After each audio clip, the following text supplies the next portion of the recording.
Thanks for downloading this episode from Teachers Talk Radio. You can find the full schedule and listen back to all our shows at ttradio.org. This show is brought to you in partnership with John Catt Educational, leading publishers of books, directories, educational guides and magazines aimed at schools in the UK and beyond. Enjoy the podcast. Good morning and welcome to Teachers Talk Radio. It's the Sunday Social. Yasmin will be joining you soon. My name is Tom. I'm going to be the admin for this show. Yasmin is here now. I'm going to invite her in to speak, and then I'll invite her to co-host, and then I'll hand over to her. This show is brought to you in partnership with John Catt Educational. We've got some fantastic shows with John Catt coming up soon. Yasmin, it's all yours.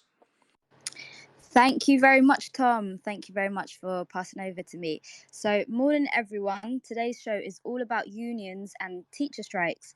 So, as everyone knows, we had our first set of teacher strikes on Tuesday, and reportedly 40,000 new teachers have joined the NEU since the strikes were announced in late January. But despite this, not all teachers are part of unions or took part in the strike. And as many of us would have seen, not everyone in the public supports teachers in their quest for better conditions. So today we'll be hearing from Reem Ibrahim, a politics and history student, and also Alex Thompson, a teacher in support of social justice and inclusion. So let's get started. I'm going to pass over to you, Reem. Thank you so much for joining us. So would you like to just introduce yourself? Hi, Yasmin. Yeah, thank you for having me on. So my name is Reem. I am a part-time 11 plus teacher, and I teach year 4s and year 5s.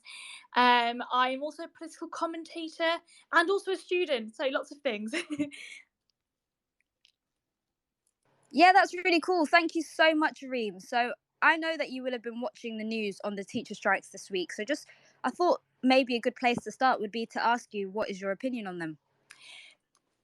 Yeah, so I think, look, as a libertarian, I believe unequivocally in the right to withdraw your labour. I think that every teacher has the right to withdraw their labour when it comes to teaching, when it comes to these strikes. Of course, we're seeing these strikes occur across the public sector, so it's not just in education and teaching, but also when it comes just to education, it's across various different years. So you've got them at university with the university and college union strikes. These are the biggest strikes for them, I think, in history since they were founded, because this year they've been striking 18 days across the next 2 months. I've got friends at university that they're sort of in their third year of university now. We're in the beginning of February, and they only have 9 full days of teaching left this entire academic year. So, these are some of the biggest strikes that we're seeing at all. And look, whilst I do believe that teachers have the right to withdraw their labour, and they should, because clearly they aren't being paid enough, and there are many different reasons why they should be able to strike, there is clearly a wider problem within the public sector where, whether it be underfunding or whether it be the misallocation of funds, clearly there is a wider issue here that we need to deal with. And look, when we're looking at the amount of people that are in unions, the majority of them are in the public sector. So, there is something working there. A lot of teachers that work in private schools, for example, aren't striking and aren't part of the union in the first place. Yeah, that's great. Thank you so much, Reem. And I guess, having listened to a lot of radio and the news this week, there have been a lot of members in the public that say, for example, who don't support teacher strikes because they say that teachers already have a lot of holidays, or are already quite well paid, or had a pay rise last year. What would you say to people who hold those views in the public, who generally aren't teachers? I have to say, I think there is some validity to that claim. I mean, teachers, whilst I respect the profession entirely, and I'm not a full-time teacher in a state school, so that it's an entirely different mode of work than what I do in education. But I do think there is some validity to that. I mean, teachers definitely do get more holiday than the majority of working people in this country. Teachers, generally speaking, do get more time off. They have shorter days. Although the majority of teachers that I know don't finish at 3:30. I think that's a lie. Most teachers are staying behind and having to mark. Although there are different ways that you can sort of improve the standards with that. So things like live marking and things like encouraging teachers to sort of try and get the work done, squeeze it into that work day. But again, look, teachers work incredibly hard. And I think that, what I'd say to people that sort of claim to sort of support this narrative that teachers are just lazy and, sort of complaining and wanting more money.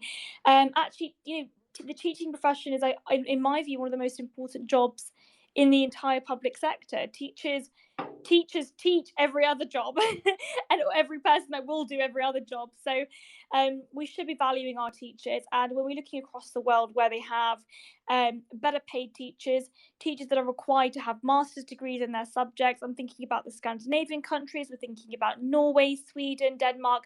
These countries, Iceland even, they have a much higher education standard, and they just treat their teachers much better. So I'm thinking, if we want to sort of strive towards a better education system, we want to strive towards a more progressive society, a society which is full of individuals who are much more sort of well educated and sort of excited about education and want to actively learn, not just in the classroom, but actually outside of that.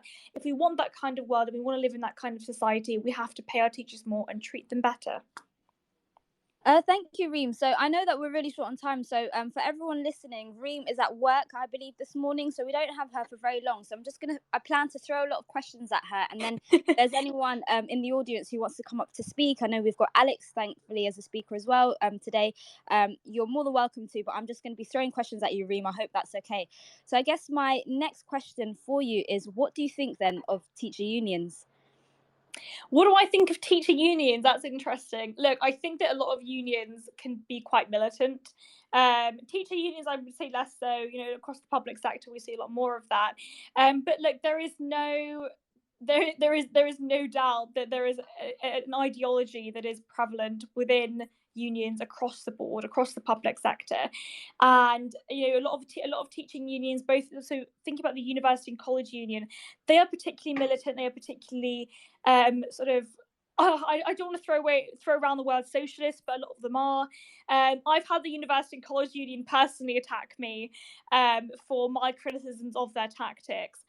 Look, generally speaking, teachers, and this is not, excluding the University and College Union, but other teaching unions, generally speaking, don't strike that much. I mean, I haven't heard of strikes, at least in the past few years. My sister is in primary school, and she's only had a various few strike days in the past few years. However, we had 2 years of lockdown. Teachers were at home during lockdown, and there's no doubt that they were working hard, but we've got to think about the impact on children and on the students. And there is absolutely no doubt in my mind that so many children were incredibly affected by lockdown.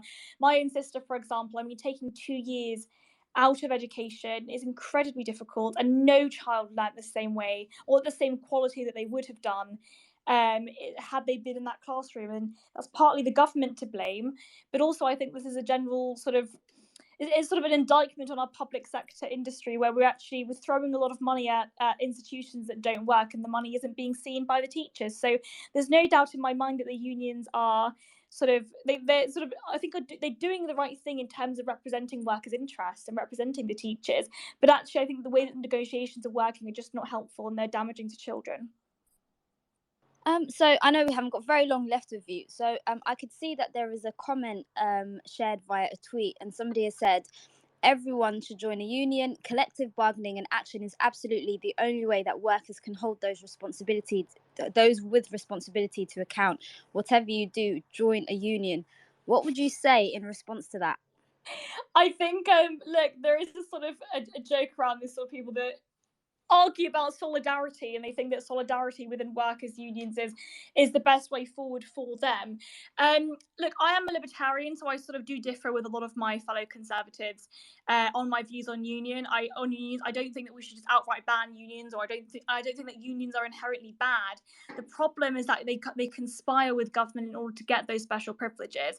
And look, I think that every individual has the right to withdraw their labour, and so yes, freedom of association. If you want to join a union and you want to collectively bargain for higher wages or for better benefits at work or whatever it is, you have the right to do so. But equally, freedom goes both ways, and employers should have the right to fire those workers that are striking, or replace them with agency workers if that's what they think should happen for their own business. So I think that looking forward, freedom goes both ways, and the fact that unions are able to lobby government and able to lobby. I say fuck all niggers. Wonderful.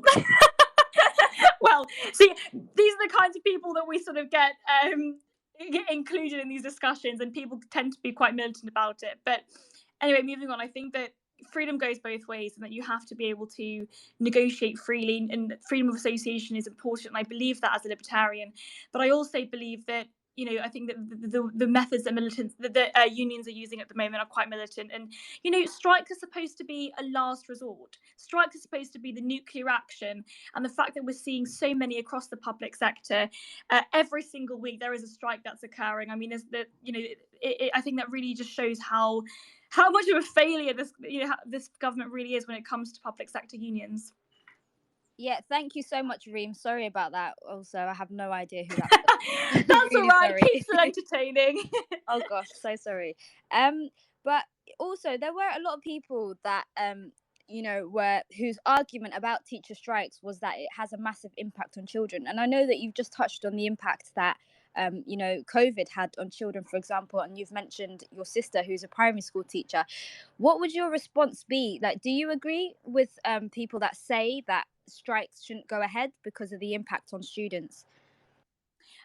Look, I think every teacher can make that assessment for themselves. If you as a teacher believe that your students will be significantly worse off as a result of strike action, then you and yourself know what's morally right, and you and yourself know the impact that you have on students, but also that you yourself have the right to withdraw your labour. And we've only seen one strike day so far with regard to primary and secondary educators. So I can't imagine that we're comparing one day of strike action compared to the 2 years of on and off lockdown. I mean, the impact is incomparable. I don't, however, think that one day of strike action really does actually do much in terms of putting pressure on the administration and putting pressure on government. But like my conclusive answer as a libertarian would be that actually, if you want higher wages, private sectors, and if we had more public-private partnerships and voucher systems within our education system, i.e. privatise a lot of these schools and get rid of government involvement, teachers would have high wages. I use the same argument with the NHS. If we were to abolish the NHS and have a more free market healthcare system, nurses would be paid more, because in the private sector, you're able to have that freedom of negotiation. I mean, there's no coincidence. It's not a coincidence that the majority of these strikes are occurring in the public sector. Even sort of figures like there's this figure that about 12.8% of the private sector workers are in unions, but even that figure is pretty misleading, because a lot of private sector unionism is mainly found in industries like railways, Royal Mail, water, gas, electricity. So even if we were to sort of have a more free market education system, I think it would take a while before we sort of get rid of this sort of more militant unionism. Reem, thank you so much. I'm really conscious of the fact that you're at work and you can't stay for long. So you're welcome to drop off the call. I think there are some comments that I can see, but I'm happy to go through them kind of in your absence, because I'm really conscious of the fact that you've taken some time out of work to join us today. So thank you so much for joining. And if you are free at any point between now and 12:30, you are more than welcome to join us again and tune into the show. But thank you so much, Reem. And I will hand over to Alex. Thank you so much. Thank you for having me on. Thank you, Reem. Hello, hi. Hi, Alex. Would you just like to start with introducing yourself? I'm Alex. I'm a primary school teacher in primary 6, which I suppose is the equivalent of year 5 in England. I am a member of a trade union, the EIS in Scotland, and I'm also the trade union rep for my school as well. I'm fairly new into teaching, having come from the private sector before and from charity sector, and I have been in strike since November in Scotland. Oh, wow. That's really cool, Alex. Before I go through the comments, I can see that there are quite a few replies to Reem. Before I go through that, I just wanted to ask you quickly, is there anything, I know that Reem's left us, but is there anything that you want to say in response to what Reem shared with us? I suppose, I can say I'm a libertarian also, and I can agree with some of the things that Reem had said. I do think that, the strike action should be the last resort, and it absolutely is the last resort, I have to say, and is not taken lightly by a lot of the teachers, and especially in Scotland. Our pay was put in almost 363 days ago to the Scottish Government, and obviously we decided to go on strike after we balloted our members, and decided to go on strike in November for the first time. I would say that the pay that we've been offered, she talked about, for instance, COVID times, working from home. We were working, changing the way that we actually engaged with our learners very quickly. It was all new to everybody. I do not believe it was by any stretch substandard. I think that actually we went over and above and provided a all-rounded education. I do agree that it was difficult for some parents at home, but it was of the time, and lots of people were working at home, incurring extra costs, keeping our houses warm, etc., when we couldn't go into our workplace. And, we were put on a kind of pedestal at that time, saying, at the same time we were clapping for NHS workers, how great the teachers had done and had done it that throughout that time. And now all of a sudden, when we are asking for not even a pay rise, but just to maintain our wage, because I suppose the RPI is sitting now at like 10.1, at 14%. CPI is at 10%, which is what ours is. Our wages go up by. And the Scottish Government are offering us 5%. So we're actually taking a pay cut.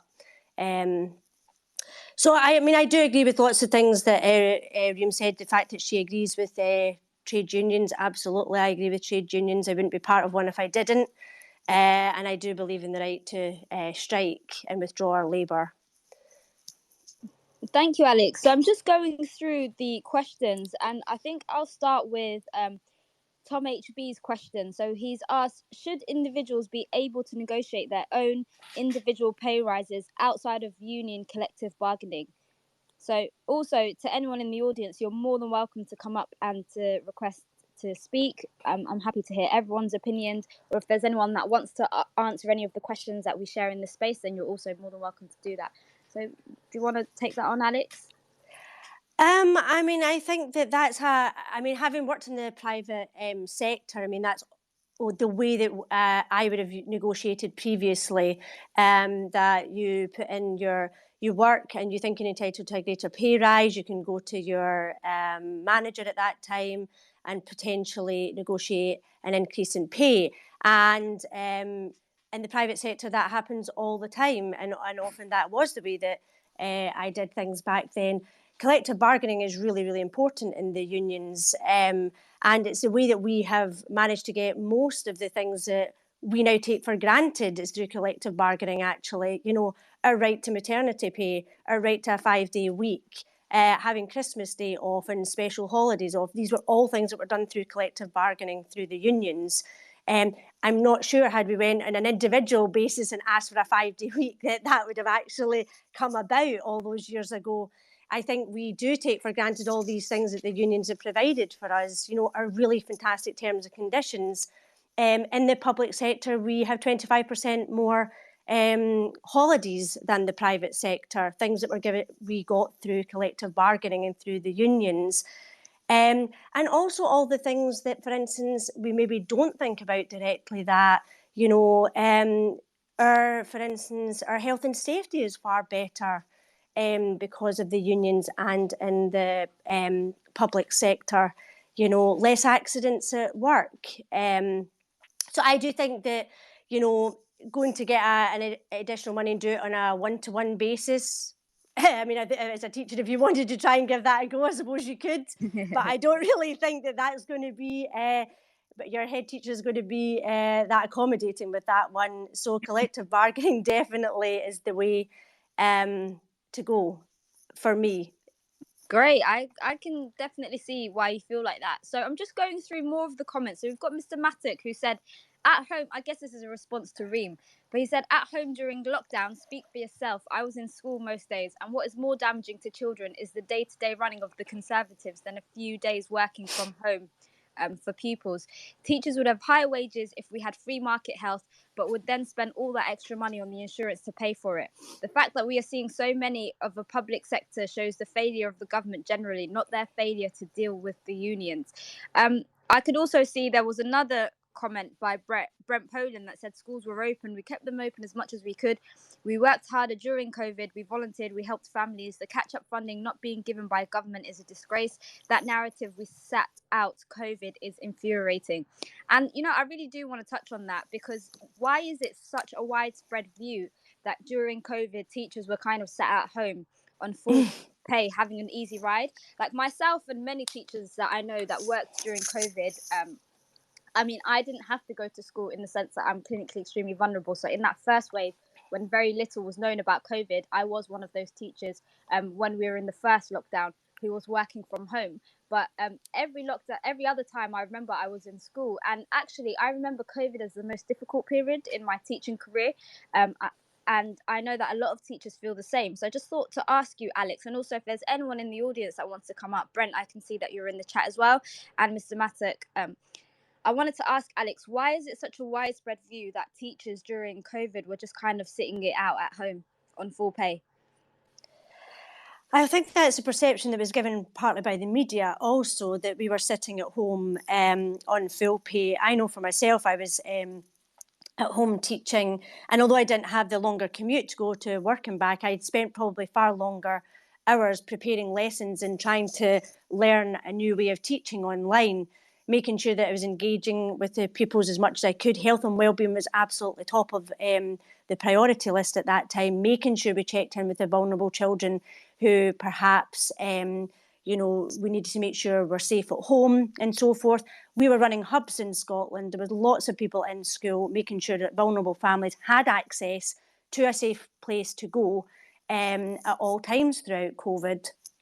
It was a particularly tough time for teachers who also, if you were a parent, were having to teach their own children at home and navigate that really complex way of making sure that your children were being educated and making sure that you were educating the children in your classroom.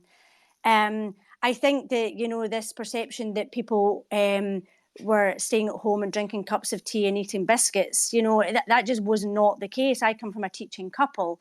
So myself and my husband, who actually we had to spend time upgrading our internet access and broadband to make sure that we could give the best to our pupils at that time, when we were both having to engage with online teaching and making sure that we were able to give the best lessons that we could at that time. One of the things I did want to touch on that Reem mentioned about holidays, which is always a bit jarring when everybody mentions teachers, about the extra holidays we get and the working hours not being quite the same. We don't really get extra holidays. We have periods of unpaid holidays. I don't know if that is the case in England. I'm absolutely sure it is. We have school closure days and we have paid leave days, which actually are the same as most public sector workers. And, we work probably more hours than public sector workers from the point of view that civil servants have. And we are not working from 9 till 20 past 3. And most teachers I know are probably in well before 8, probably not leaving till after 5, and then doing extra catch up at home with marking. I think we need to debunk this thing where we work 35 hours a week. We absolutely don't. And we sometimes use some of our own holiday time to prepare lessons for going back into school. It's one of the few jobs where we have to make sure that we're actually prepared before we actually go in to do the job that we're paid to do. So I do think we need to try and kind of educate people that is not actually what teachers are doing. Honestly, Alex, I totally agree with you. I can see there are a lot of teachers in listening as well. So if there's anybody who wants to come up and share their views or share their experiences, you're more than welcome to. Yeah, Alex, every teacher that I know finds it infuriating that there is this idea that teachers, get a lot of holidays. And whilst I know that every teacher does appreciate having, a school holiday at the end of each half term, as you said exactly, there is really no teacher that works just between 8 and 3. I can see that Brent has requested to speak, so I'm just going to add you as a speaker. Hi, Brent. This show is brought to you in partnership with John Catt Educational, a leading publisher of books, directories, educational guides and magazines specifically aimed at forward-thinking schools in the UK and beyond.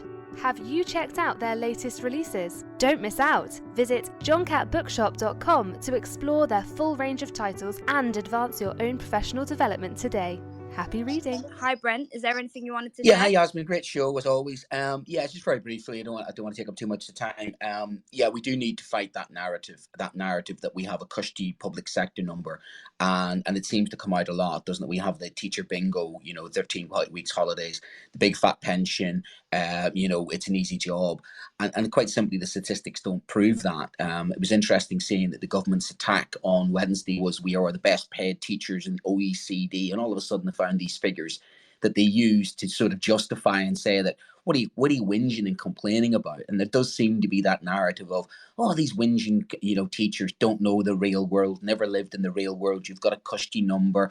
You sat out during COVID, and it infuriates a lot of us. And I'll be honest, it's one of the reasons why some people leave the teaching profession, because the lack of respect, the lack of gratitude. I know that a lot of individuals, colleagues of mine, went in voluntarily.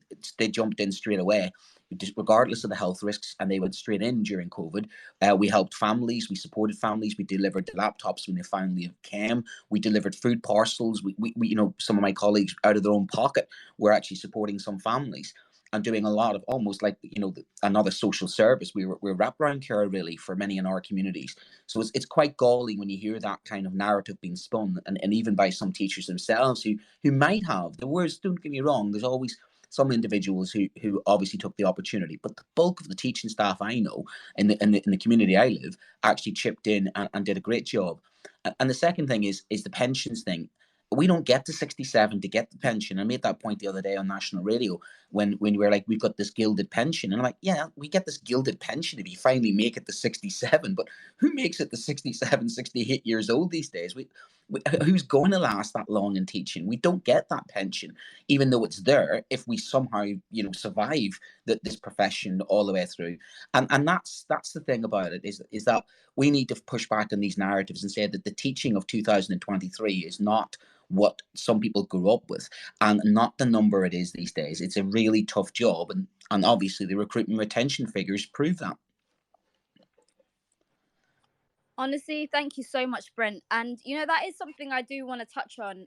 If there's anyone also in the audience that's willing to join, I'll be honest, I'm from a community where teachers are given a lot of respect. They're like as important as parents when it comes to decision making for children.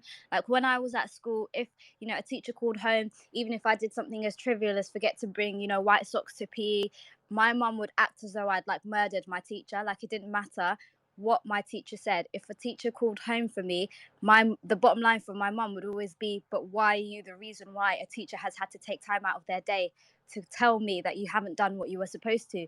And so I'm from a community where teachers get a lot of respect, and I'm also the only teacher in my extended family. But I would love to hear people's opinions as to why the media kind of denigrate teachers so much. Why are there these widespread negative views about teachers and the teaching profession? And as Brent rightly pointed out, it does contribute to the recruitment and retention crisis, because there are people who are really affected by these headlines that misrepresent teachers. So if there's anyone who wants to kind of jump in and share that, you're more than welcome to. So back to you, Alex. Could you tell us a little bit about how you ended up joining a union?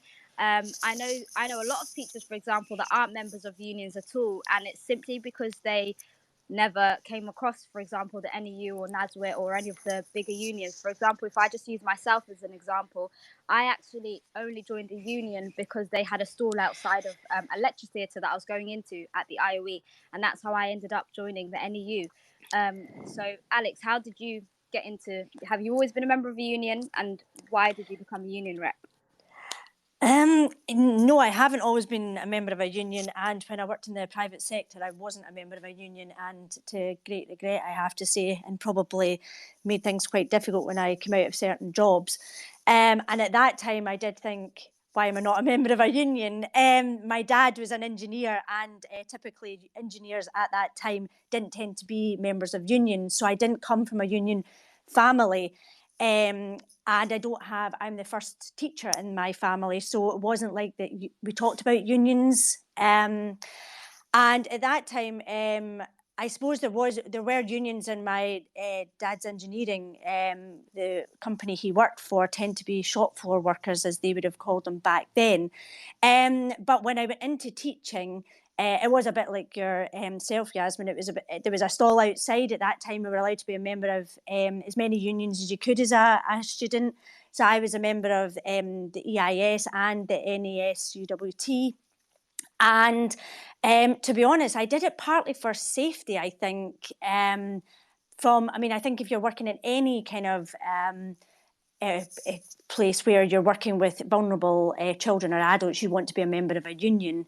And I felt as if it was something and I also wanted to feel that collegiality and being part of something bigger. I do think, that sense that, unity is strength. I mean, it's really clear when you go into lots of schools that have got a big union presence that you have that kind of powerful collective voice that's really, really important. I think that one of the things about unions is lots of people just associate a union with strikes. I think that seems to be what they have in their mind, it's always to do with, but there's so many other benefits of being part of a union. I pay about £13 a month. I get legal benefits. They offer fantastic courses online that I can be part of. I just went for my official union training the last 2 days on Thursday, Friday this week. And one of the reasons they said, the TUC person that was running the training said, do you know what the most common reason is for people not joining a union? And he said, it's just because they're not asked. And I actually couldn't really believe that, but he said that is what it is. When you get a new member of staff through the door, you really need to ask them to join the union. But they offer so many positive things like better rates on insurance. You can even get your tax relief in your fees that you pay through the union, through the government. They have great courses in gender inequality training, which you can then bring into your own school and implement them. They have great anti-racism courses and LGBT courses. There are so many different webinars and things that you can get involved in. And they provide better standards of health and safety. I don't know about you, but there's so many things you do in your school with health and safety, taking children on school trips and things like that, that you really need to be part of a union that's going to make sure that they put your health and safety and that of the pupils you look after at the forefront. So I feel as if I feel safer and better being part of a union, but I also enjoy all the other privileges I get with being part of a union.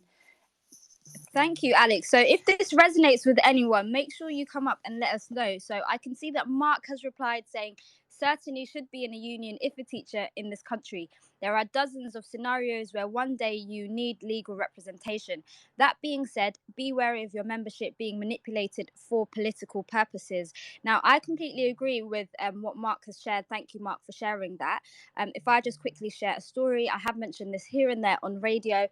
As I said, when I was at the IOE, I ended up joining the NEU. And as you just mentioned there, Alex, most people who aren't part of a union often aren't part of a union just simply because they weren't asked. I don't think, if I hadn't come across the NEU store, I don't think I would have joined a union. I didn't know much about my rights. I just hadn't thought about what could go wrong in teaching at that point so early in my career. I didn't even have qualified teacher status at the time when I joined. But I did join. I joined for free. As everyone knows, trainee teachers can join for free. And in your NQT year, a subscription with the NEU, or at least when I trained it did, I don't know if it's still the same, but it cost £1. And I ended up having a tribunal that started in my NQT year. And I don't even know how much it cost, but tens of thousands of pounds in legal aid from the union that was able to fund my entire tribunal, which I then a couple of years later went on to win. And that was the best £1 I'd ever spent, I would say. But I do agree with Mark, because although in the end I was successful in my tribunal, it was very difficult in the sense that the union did very often kind of pressure me to kind of sign an NDA or to just kind of accept a settlement to avoid paying those fees and going to tribunal, which I'd made clear was what I'd wanted from the start. I wasn't motivated by money or compensation. I just wanted to go to trial because I was so early in my career. I wanted a judge to tell me that what had happened to me shouldn't have happened.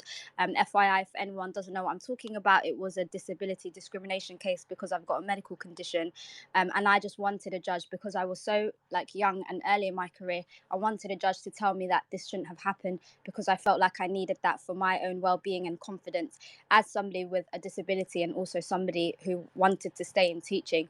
I don't think I would have stayed in teaching had I not gone to that tribunal. And I do remember being made to feel guilty on many occasions. And I'm just being a bit of a devil's advocate here, Alex. I am still, a member of a union, and I have been a union rep, but I was made to constantly feel bad about, wasting members' money, and, you're not being strategic and you're not considerate of all other members we have and things like that. And so when I saw recently that it's been reported, I think 40,000 new members have joined the NEU in the last few weeks since the strikes were announced, I have kind of given thought to, what will members' money go to and what, might happen. So I do want to ask if there's anyone who wants to share. Are there any downsides to being part of a union? And I do, I'm just kind of asking that to be a devil's advocate.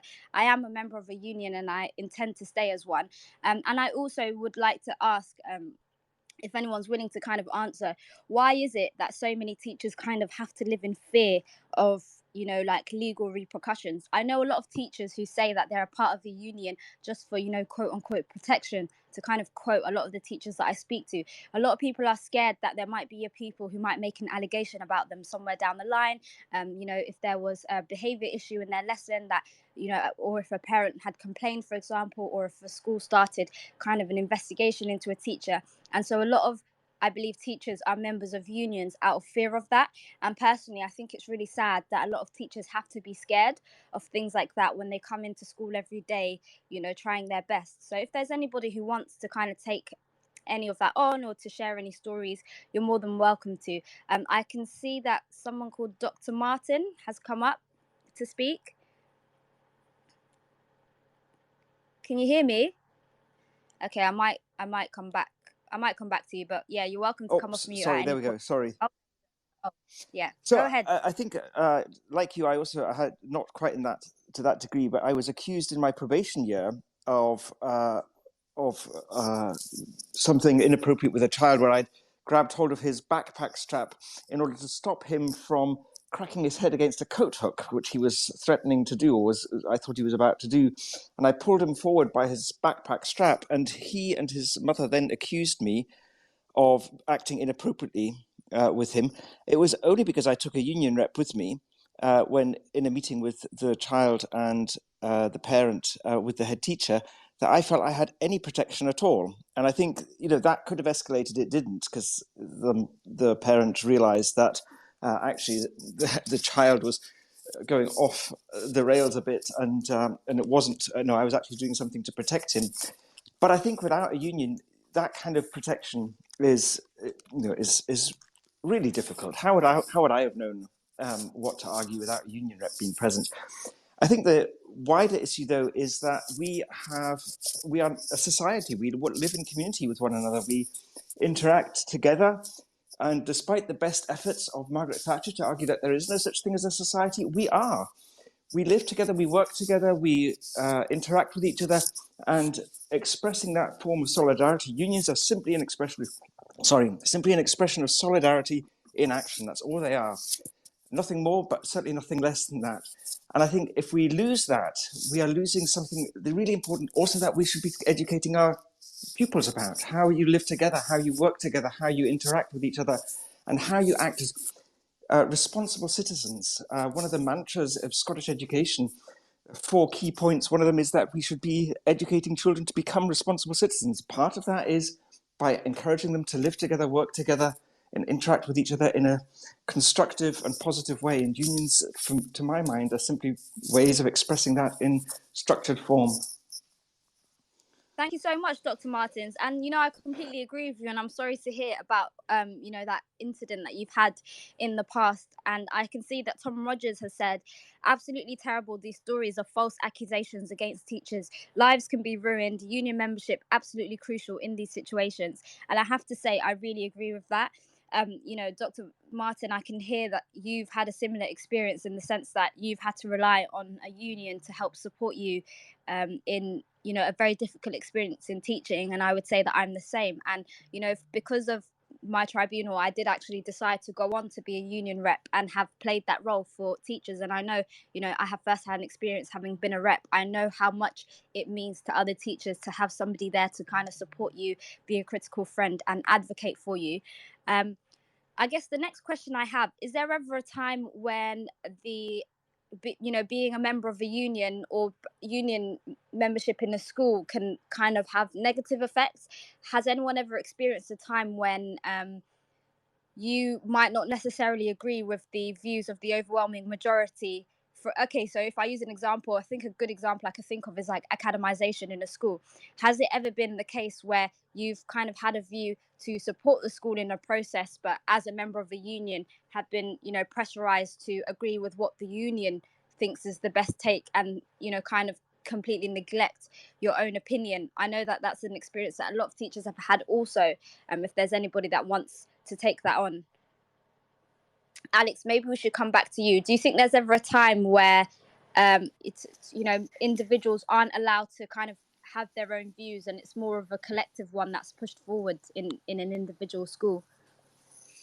I think, the academisation that you were talking about, we don't have that in Scotland. So, yeah. I suppose, and I'm fairly new to the rep role, I think it can always be a tricky situation, especially when you're navigating between the views of the overwhelming views maybe of the people that your members, but also our unions can include, I'm not sure if it's the same with the NEU, for instance, where your head teachers can be part of the same union.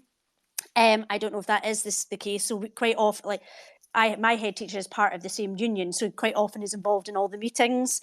It can be quite a tricky thing to navigate because obviously you've got the teachers who are bringing forward maybe ideas that they want of change, and then you've got your head teacher that is maybe her employer, who is the kind of local authority, who is our employer as well, but she's obviously got a manager above her. So that can be quite a tricky situation. And I suppose the Scottish teachers last year, lots of individual teachers didn't agree with the views of taking the pay rise that was offered to us back in the March of 22. We took a 1.22 pay rise for 21, and then an additional 1% in January 22. A lot of the members did not agree with that, although the people that, when it was balloted, it appeared that the people who chose to vote said that they would go with that in the expectation that they would get 10% in the following year, which of course hasn't happened, and now we're on strike.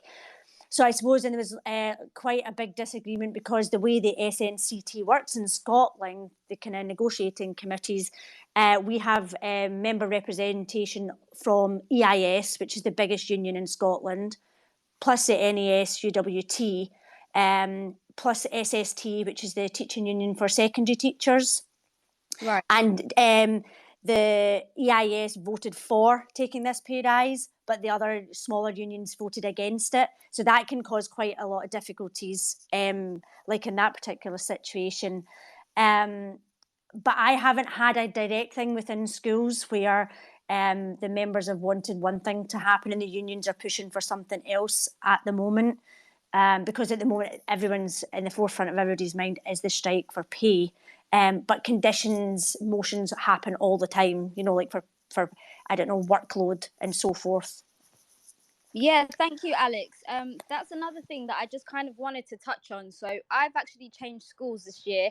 I'm now in a school where I'm a member of SLT and I'm line managed directly by the head teacher.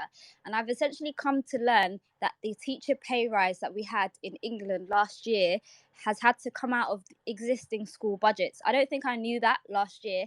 I knew that teachers had a pay rise because I was a union rep, but I didn't know that it had to come out of the existing budget that schools had, and the government hadn't actually funded this at all. Correct me if I'm wrong. And you know, that's something that I found quite concerning, and I think has put considerable pressure on a lot of head teachers. And so, I just wanted to kind of ask, I guess, Alex, I know that you just touched on what it was like in Scotland. I just wanted to ask, has that happened before? Is that normal? Can schools, therefore, can a head teacher, for example, refuse to give teachers a pay rise if it can't come out of their existing budget? No, that's not the way that it works in Scotland. So the money comes from COSLA and the Scottish Government. So it's not directly impacted by the school's own budget. The only way that would perhaps work in some kind of situations would be if they are a PEF funded teacher, where that money is allocated kind of on a yearly basis, depending on where you appear, how much extra funding you would get from the Scottish Government or COSLA. So some teachers are funded by PEF, and if that was withdrawn, that teacher maybe would lose their position. But if an agreement is made to, for instance, when we got the 2.22%, that would automatically be given to everybody and backdated to when it was agreed. We have terrible problems with retention of teaching staff in Scotland.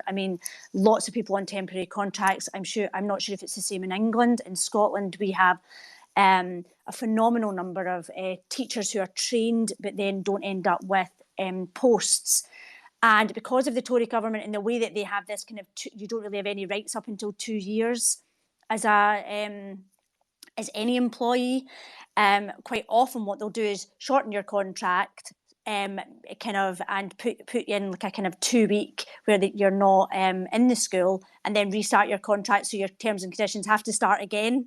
That's been known to happen. But we have lots of teachers sitting on temporary contracts just now, which has a terrible impact on their mental health and their well-being, and being able to secure things like mortgages, planning for things in the future. They can be sometimes in schools for years before they end up. I heard this case the other day in the Western Isles of some people on 10 years of temporary contracts before they managed to secure permanency.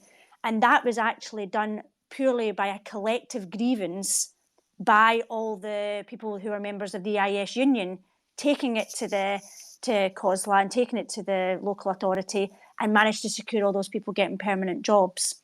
Which I think is actually a really inspirational thing. When I heard it, I actually was quite moved by the fact that all these teachers had managed to collectively get together to secure people being on temporary contracts for 10 years, which is also happening in the higher education sector. Lots of university lecturers not being able to secure permanent contracts and being able to get mortgages and plan for their futures. Absolutely. No, I was just about to say that is honestly really inspirational. And I can see there are lots of tweets as well. And please keep the tweets coming and feel free to come up to speak. Also, I'm just going to continue reading some of those tweets. But just before I do, just want to remind everyone that this show is brought to you by John Catt Educational in partnership. This show is brought to you in partnership with John Catt Educational, a leading publisher of books, directories, educational guides, and magazines specifically aimed at forward-thinking schools in the UK and beyond. Have you checked out their latest releases? Don't miss out. Visit johncattbookshop.com to explore their full range of titles and advance your own professional development today. So if I just go back through the tweets, there are loads that are being shared, and I'm just going to quickly go through one. So this one from Science Teacher says, culture in this country of pitting workers against each other, powerful and coordinated media attacks on the profession,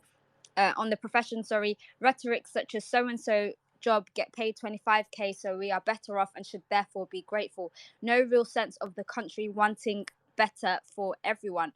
Dr. Martins or Alex, you're more than welcome to take that on. If there's anybody who kind of wants to share their views on that, please feel free to share your tweets or to come up and to speak. What would you say to that, Alex? I completely agree with that, honestly. Yeah, I'm the same. I absolutely agree with that. Probably couldn't have go into too much more detail in that. Yeah, I think they do pit people off against each other. I think in schools you sometimes can see it as well. But I think, yeah, I mean, I don't understand why people do that. I mean, and they pit each other, all different unions, off against each other, as well. You hear and see it all the time on Twitter. It's really just, not very good. Yeah, it's honestly, I just really want to kind of get to the bottom of why do the media attack teachers so much? Like, what is it about the teaching profession that the media like tries to denigrate so much? Like, why are teachers so misrepresented? Why are there such widespread views? I don't know if anyone saw it on Twitter, but there was a clip, I think from LBC, circulating on the timeline this week during the strikes, and it was a guy, I think, calling from Norwich or something, and he said that his wife was a teacher and basically didn't support the strikes, and said something about she'd waited until the Friday to tell him that she was going on strike, and then just said like a load of stuff that was just kind of mean about teachers, and really misrepresented them. And I found it quite surprising, if the caller was on being honest, I found it quite surprising that somebody would speak about their own partner or misrepresent their own partner's profession in that way. And I'm sure everyone's probably seen some clips like that, these sound bites all over the internet. Like, does anyone Alex, do you know why teachers are kind of looked down upon so much by the media and the general public? I think it's probably just that these people have never actually been in a classroom, to be honest. I mean, I think before, I always had the greatest respect for teachers. My children always had the greatest respect for teachers. We talked about teachers in a really positive way in our house. It is having come from 20 years doing something else, I have to say it's the most difficult job I've ever done in my entire life. And I feel a huge amount of responsibility when I have 32 faces in front of me every single day, I have to say, to make sure I give them the best education, and I want them to feel excited about learning and want to go on and be lifelong learners. I have to say I'm not really sure I think people just don't really understand what teaching is all about. And I think the narrative that is being spun all the time is just this sense of we have shorter days and we have longer holidays, and it just seems to be that narrative seems to keep reappearing always in the press all the time about the holiday entitlement. I'm sure lots of teachers would probably, they need the holidays that they get almost for a recovery. I mean, I have to say, I don't know about you, but sometimes the first week of every holiday, you seem to spend it either nursing a cold or a flu, because you're just trying to get your energy back from all that energy that you put into each day in front of that class. I have to say that because since we've been in strike, the most parents are actually for teachers going on strike. I mean, the Parents Forum, 80%, the Scotland Parents Forum, 85 or 80% said they were all back in teachers striking, which I think shows that actually that maybe the tide is turning a little bit, and they realise post-COVID how difficult it was to teach your children at home and to have to do all those things that we do in the classroom, and they were having to encourage them to do the reading and the phonics. And there was that funny little video about the person trying to teach his son the different phonics sounds and how he just found it impossible. But I think parents are back in things like the strikes. I think there is a sense that it is a really, really tough job. And I don't know in England, but in Scotland, at the moment, one of the big things that is in the press at the moment is the violence and aggression that is in schools at the moment, dealing with that and the behaviour and the day in and day out. And, that is really difficult for teachers at the moment on an ongoing basis. I don't know what it is like in England. Maybe you can give me some further input into what that is like with violence and aggression incidents. Oh, absolutely, Alex. Just this weekend I've seen maybe 5 or 6 tweets from, you know, quite prominent people in, I mean, I hate to describe people as prominent, but just from teachers in the edu sphere, you know, talking about how year 11 in particular and a lot of behavior has really deteriorated, and, you know, a lot of teachers I think are struggling with that. I think as a union rep, or just as a teacher who is friends with a lot of teachers, I know that's always kind of been a theme, you know, across my time in teaching, that, you know, there are a lot of teachers that kind of struggle with the behavior of students that deteriorates at, you know, throughout the year really. And I think that is always kind of a common theme. And as a union rep, I found myself a lot of the time having to just be that critical friend, who listens to a lot of teachers as they kind of vent about behavior. And I just wanted to ask you, Alex, as a union rep, what do you do to support teachers who raise issues with you in terms of behavior in school? Well, one of the things that we were told in the rep training that I went on, I mean, was always to look on things as the reasonableness of something that somebody comes to and requests. You know, would that be reasonable? Would that kind of behaviour? You know, and in general, and that's with all requests that reps get. And I actually thought it was a really important thing for me to remember going back into school tomorrow. You know, are they asking me to do something that I would consider as reasonable, and what have they done about it? But we get, when they come with, we have quite a good way of reporting violence and aggression in my local authority. We have an online form that is not too arduous to complete. It doesn't take very long. I always encourage my members to complete it for every single verbal or physical assault that happens within the school, be it even just down to a child shouting at you inappropriately. I mean, we have to remember, we do not go into school to have any kind of abusive behaviour directed at us. It's not accepted out in the street. It should not be accepted just because we've decided to go into our place of work. So even if our child was to, swearing would also always be a form would be filled in for that. But I have tried to encourage, I mean, our local authority encourages this. We need to make sure that any kind of physical violence is reported to the police. We would do that if it happened to us outside of work. And the importance of that is, as a rep, I see that as important that myself and other members support people with that really difficult decision. That's a really difficult decision to make when you have perhaps managers that perhaps do not want you to report that to the police. But one of the things that is important about reporting it to the police, it starts to create the paper trail that is important for them to put in place different strategies to support people in the workplace.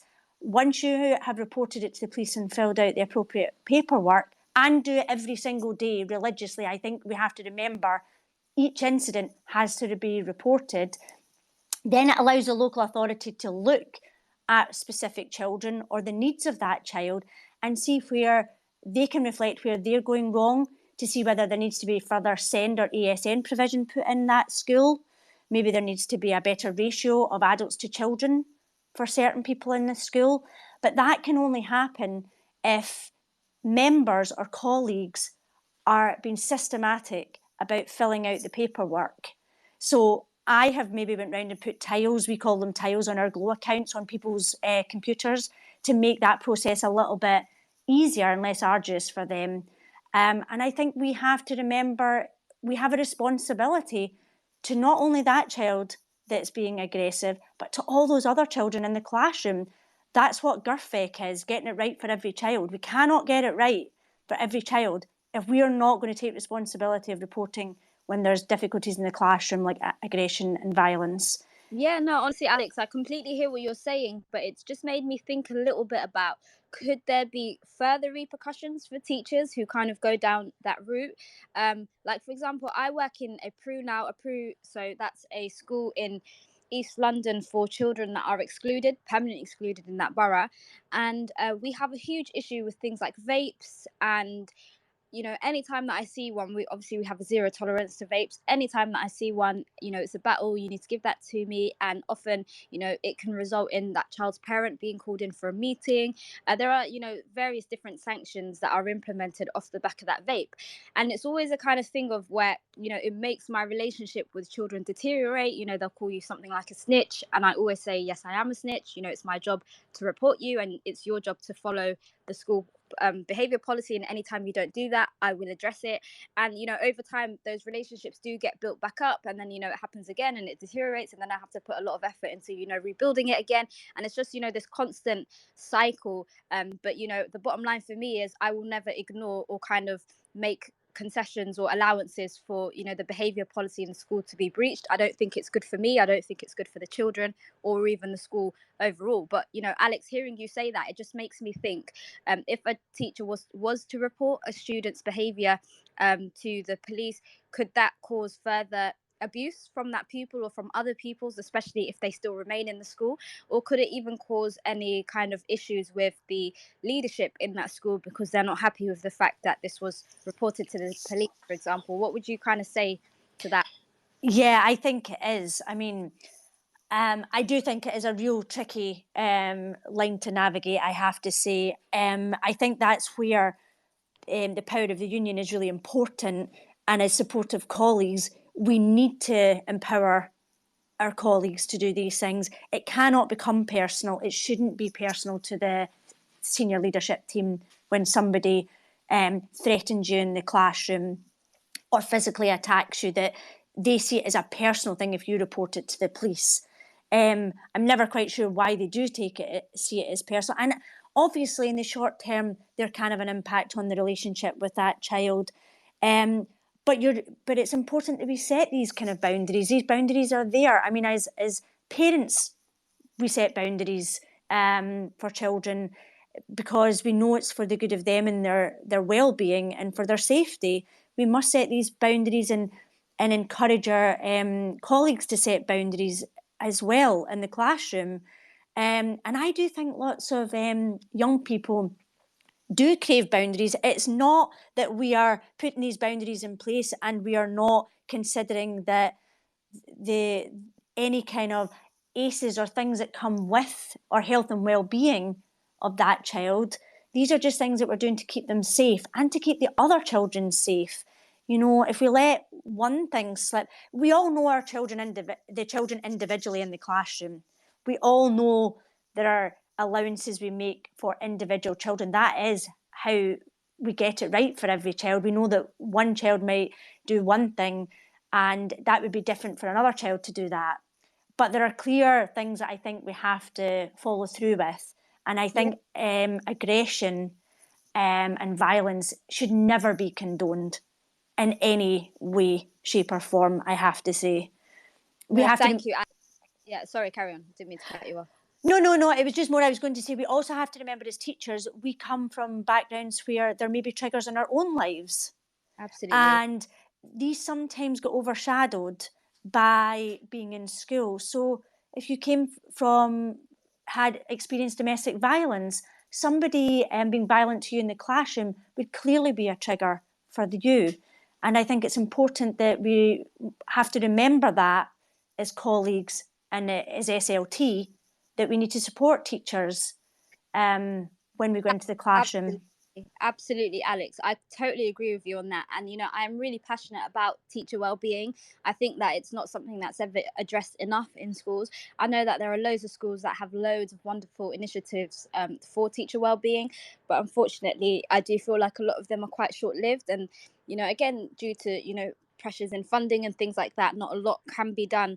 Not a lot is done to support teacher well-being. And, you know, I love that you touched on that, Alex, because I think it is really important. I think teacher well-being is something that's kind of been eroding over time. And I would probably say that, you know, a lot of the teachers that have since joined unions since the teacher strikes were announced, and also a lot of the teachers that have gone on strikes have probably decided to take part because of the effects that, you know, teaching and the current state of teaching is having on their well-being. And, you know, I think it's something that's important and everyone should kind of, you know, shout about and do what they can to support themselves and to support others. So I'm just looking at the comments in response to what we've been talking about, and I'm just going to kind of take us back a bit.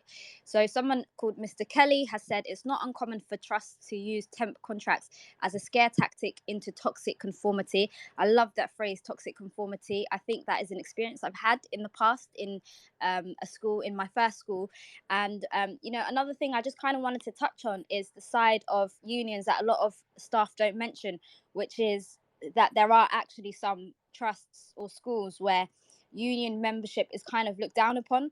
Like, it might not say it explicitly anywhere that you shouldn't be part of a union. I don't think that is something that can be said, but there are loads of scare tactics that are used where staff have to kind of hide that they're a member of a union. So as I said, if I use myself as an example, I joined the NEU when I was training to teach at the IOE, and in my first year of school, I very quickly started to experience a lot of discrimination as somebody that was newly diagnosed with multiple sclerosis. And I remember a day in particular when I just had 2-day absence. I had a condition called optic neuritis. I couldn't see out of my eye. I actually went to the hospital, and whilst I was there, I actually got a letter saying that I'd triggered a stage meeting and that I need to come in immediately. So even though a doctor had told me that I needed to take off at least 5 days, because I was like a newly qualified teacher, I was just an NQT, and because I was, new in the school, I decided to disregard the medical advice, and because of that letter, decided to return to school. And I remember when I showed up on the day, I had asked for it to essentially be postponed because I wasn't feeling well, and also because I was trying to get hold of not a union rep to bring into the school, because a lot of teachers had told me that union reps don't come to the school, as in the regional reps. There were no reps in the school, there was no union presence in the school, but I in this case was trying to bring in a regional rep in Newham, and I was told, I was basically taken into a room by a vice principal, and he asked me, have you asked for this to be postponed because you want to bring union representation? And I just got really scared and said no. And I was asked if I was part of a union, and again, I denied it. I said I wasn't. So I just flat out lied because I was scared, and I didn't know enough about my own rights to be able to speak up for myself in that way. And I just thought it was safer to deny it. And I went from that experience to a complete different one at a school just nearby, where there was a really strong union presence. Unions were really supported, and their opinion was taken into account at every level. I was a union rep, and I had a very good relationship with the head teacher, and I never kind of felt penalized for being a union rep. And I also would like to say I was never, particularly antagonistic. I was somebody who made it very clear that I wanted to work with him, and I just saw myself as someone just merely, facilitating the opinions of staff anonymously.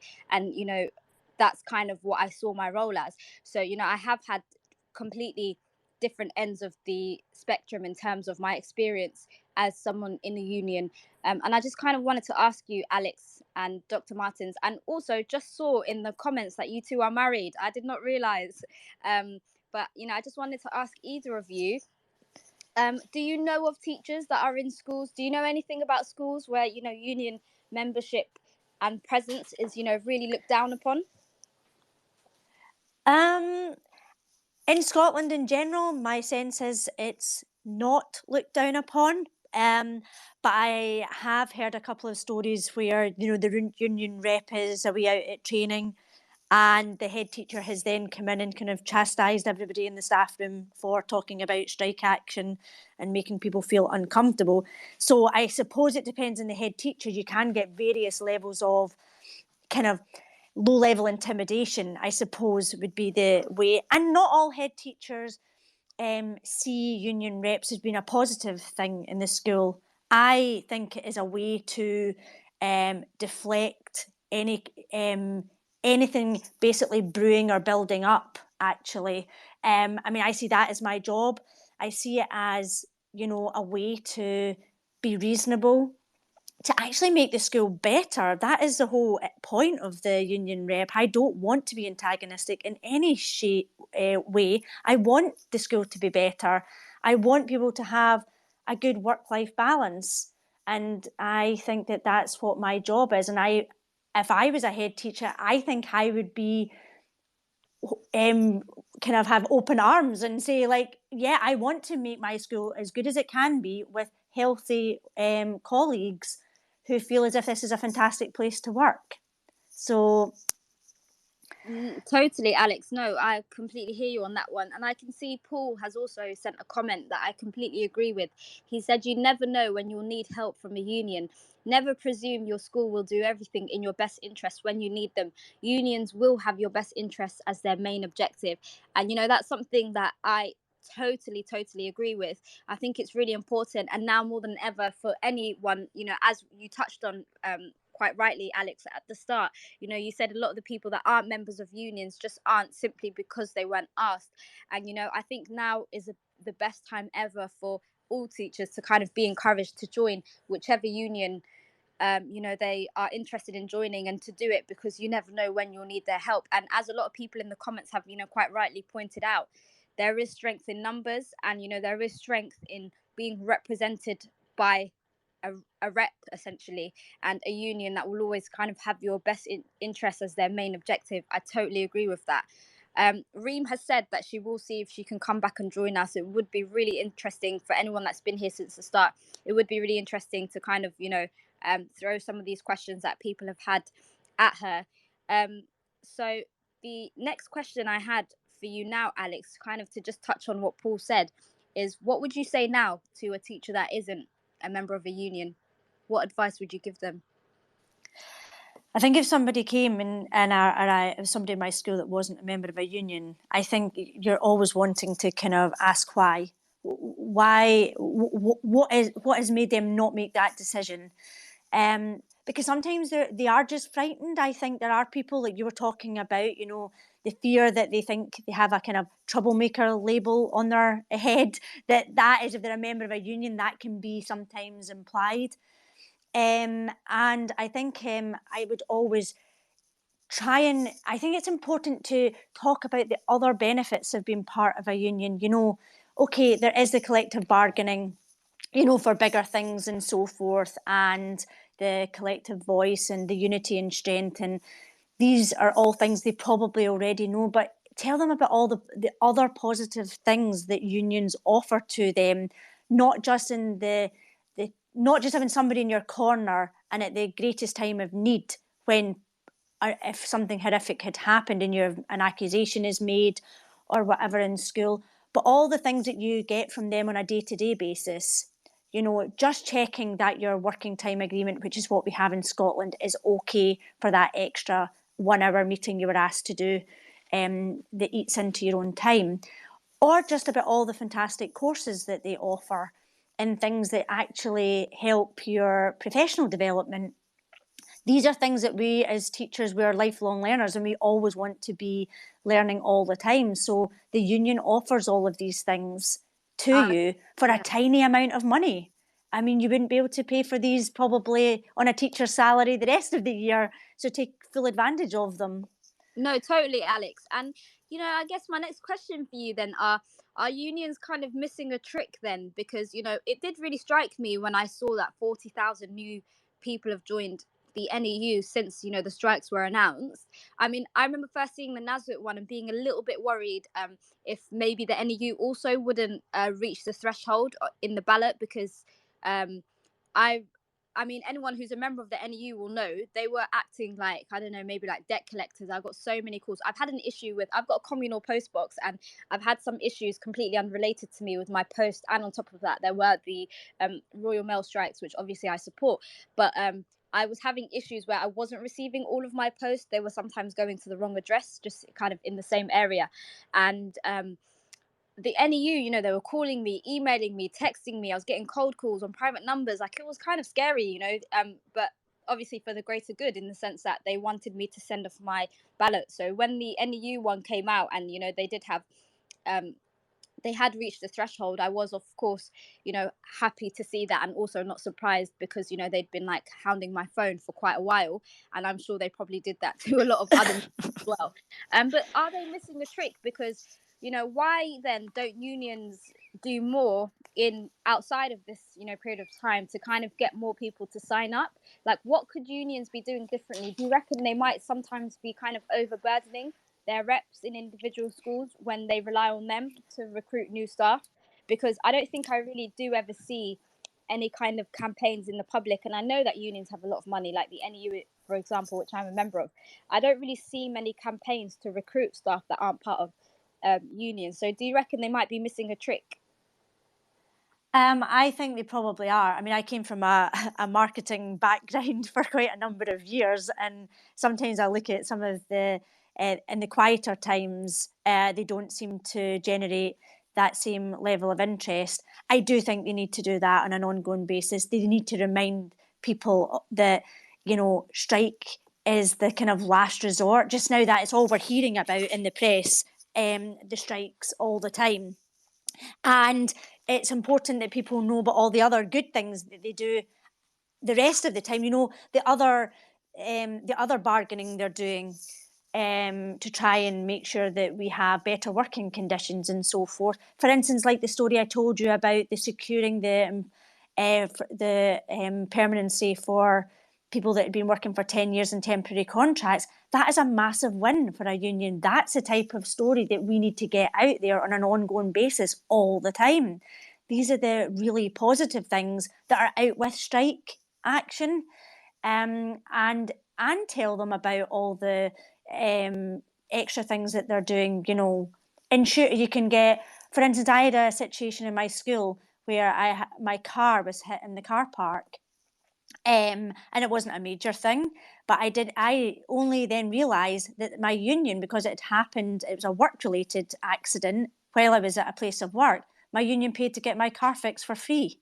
Oh, wow. I mean, now that is quite a small thing. It wasn't a huge amount of money, but I remember telling lots of people about that and saying, these are things that people need to know about. This is where your union fees go. And I think that we need to get these kind of small, good stories out there about why joining a union helps you in so many other ways. Wow, Alex, honestly, I didn't know that was possible in a union. Could you maybe tell us then about some of I know we've touched on some of them. I know some people have replied as well in the comments. I can see that there are CPDs, there's NEU New Professionals and Young Workers Network that run sessions and explain union views and functions. But, maybe someone here listening isn't part of a union. Could you kind of tell us about some of the benefits that staff get that some people might not know about? Because I didn't know, for example, that you could get your car fixed, or that example you just shared. Yeah, we have in the EIS, we have lots of things where we have schemes where you get discounts on lots of retail outlets. It's like an EIS discount card you can have. Once you sign up, you can get something like up to 10%, which I think in a cost of living crisis is absolutely key, that lots of people make use of that as much as possible. If you don't use it, you lose it. I believe in that a lot. So we encourage people to do that. The webinars and all these fantastic networks that you can be part of are absolutely fabulous. I mean, definitely the stuff we've had, the anti-racism and the BME and all that kind of thing, we were trying to get people to join all these really, really good networking programs to allow you to take it into your school and get support. The LGBT plus group, where you can bring that into your school, finding positive ways to engage with the pupils in your classroom. Reduced insurance. I also heard a thing the other day, but they don't do it now, but they were saying that possibly this may be something that is coming back, that they were saying that it used to be that they used to do deals with energy companies, where they would, the TUC used to get discounts for members with energy companies. And there was talk about whether that may be something through collective bargaining they might be able to actually reinstate that. I think at a time of a cost of living crisis where our bills have went up by 100% for some of us, that may be a really positive thing to go down. It provides lots of support and help for probationers. People that are just brand new into the profession, giving them lots of support. And I heard somebody recently who was really struggling with a family situation and just needed some help with counselling or guidance about how to support them, and was at the end of her tether and contacted her union, who gave her the number for counselling services to move forward with that, which I think on a wellbeing front is pretty phenomenal, I have to say. And they do a lot. Yeah, Alex. stuff. So I will just say really quickly, I'd heard of, I think it's called the SAS Wellbeing Service, and I believe that it's free for anyone that's a school teacher. I just thought I'd mention that if there is anybody that wants to check that out. I do remember kind of signposting people to that as a union rep. So, if anyone wants to kind of check that out. But sorry, Alex, carry on. Yeah, no, and they also do lots of research, and money goes into those kind of things, where to highlight problems in recruitment and policies and so forth. So there's lots of ways to be actively involved in your union. I mean, we have executives in Scotland where you can be part of a union but join your executive, which is stuff that's kind of on the ground in your local authority, and you can become really have a voice there. And I think it's important, these things are not too onerous. They can be 1 or 2 hours, even a month, or just to have your voice heard if you've got a particular interest in certain areas. So I think the main thing is unions are made of members. The members make the union. And it's when we have all these fantastic members who are great and phenomenal teachers having their voice heard within all these smaller groups. That's what makes our unions fabulous. Absolutely. And I'm going to read some more of the comments. There's one from Tom that's made me laugh, but just going to remind everyone for the last time that John Cat Educational, this show is brought to you in partnership with John Cat Educational, a leading publisher of books, directories, educational guides and magazines, specifically aimed at forward-thinking schools in the UK and beyond. Have you checked out their latest releases? Don't miss out. Visit johncatbookshop.com to explore their full range of titles and advance your own professional development today. There is a question from Tom that's really made me laugh. It said, would more people join/stay in the NEU if it weren't for Kevin and Mary sending them all those text messages? I find that hilarious for anyone that is an NEU member. Honestly, sometimes I feel like I hear from Kevin and Mary more than my own parents. It's honestly hilarious, and I think that's a great question, Tom. Do you think, Alex, then sometimes unions might kind of waste time contacting, or do you reckon sometimes they might spam people or kind of over contact them whilst not reaching out to enough of the people that aren't part of unions? Well, I suppose, we didn't have that in Scotland, and I did think it was really funny on Twitter when I was watching everybody getting spammed and lots of text messages asking why you hadn't sent your ballot back in time and so forth. And I did think it was quite funny. I suppose that I'm the wrong person to ask as a union member. I would just find that quite hilarious that they were making sure. But my interest, I suppose, coming from a marketing background years ago, is how many people actually made sure they sent that ballot paper back on the back of somebody sending them that text message. You are part of a union. I think a couple of people were complaining that it was a bit over the top, but that's how they get the votes in. And luckily, the NEU ended up with the outcome. It'd be interesting to see whether the NASUWT did the same and they didn't end up meeting the threshold. I don't know whether you know whether they did that. I think they didn't to the same extent. I've got quite a few good friends that are members of, I don't know actually if it's called the NASUWT. I just call it NASWIT. I don't know. I call it NASWIT as well. It's too complicated to say it any other way. But yeah, I don't think they did. The NEU one, honestly, it was terrifying at points. Like, you'd get this message that would say something like, have you sent off, or it will say you are on our list of people that haven't sent a ballot, and then you'll be given the option A, B, C, or D. So A would be something like I still haven't sent it, and then B would be like I sent it today, and then C would be like can you send me another one in the like it was just really, and it was constant. And I agree with you. I think that is the reason why they were able to meet the threshold. I mean, it was slightly terrifying, but I do agree if that hadn't happened, it probably wouldn't have crossed the threshold. And I do. Well, from just two friends I've spoken to, really, it's not really representative of like all NASWIT members, but I don't think they were, kind of under that same level of communication. But, I do find it really funny that Tom said that. And I do remember as well during lockdown, whenever Boris Johnson or Chris Whitty or somebody would come on telly, do you remember that, like, really terrifying when we'd constantly get these updates and these PowerPoint slides? I remember whilst watching that, every single time without fail, I'd get a text that says, "Hi, it's Kevin and Mary, and we do not support the Prime," like every single time. And we never had that level of, I mean, no, I think I'd find that a bit disconcerting if every time they appeared on the television I'd get that. I think I had one text message to say, "Have you sent your ballot back?" And I replied with yes, and that was it.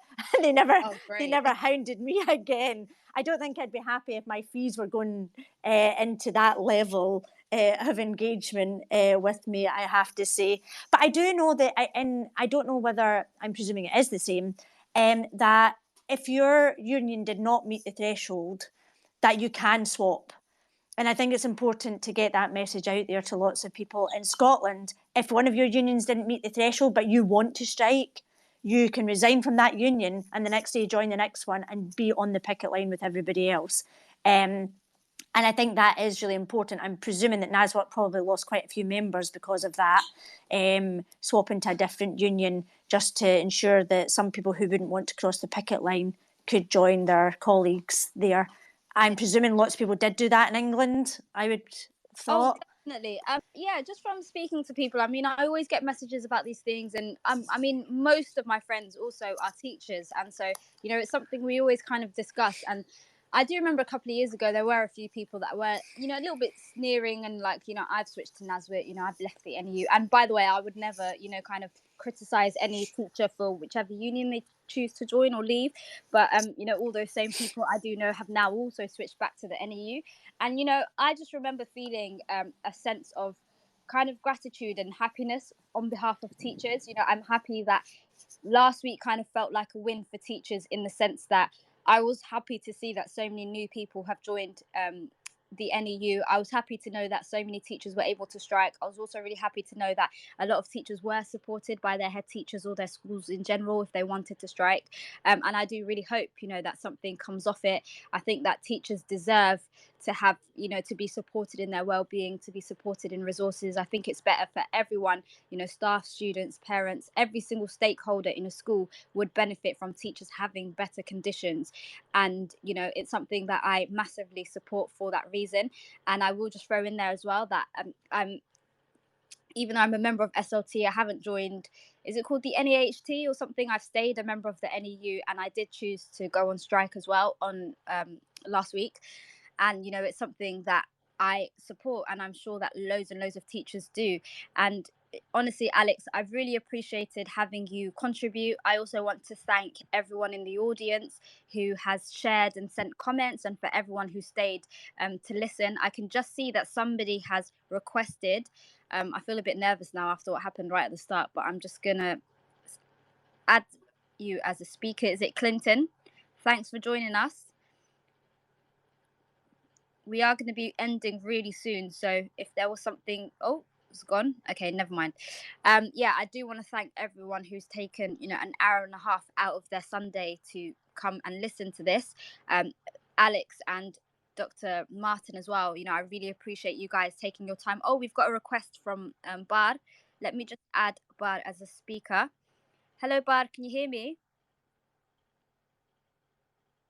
Oh, there was an error. I'm not sure what's going on, guys. Let me just invite her to speak. We've only got a couple of minutes left, but you know, I've really enjoyed reading these comments. Some of them have made me laugh, and you know, a lot of them are things that do resonate with me as a teacher. There we go, Bar. Did you have a question? Thanks for joining us, by the way. I think you need to come off mute.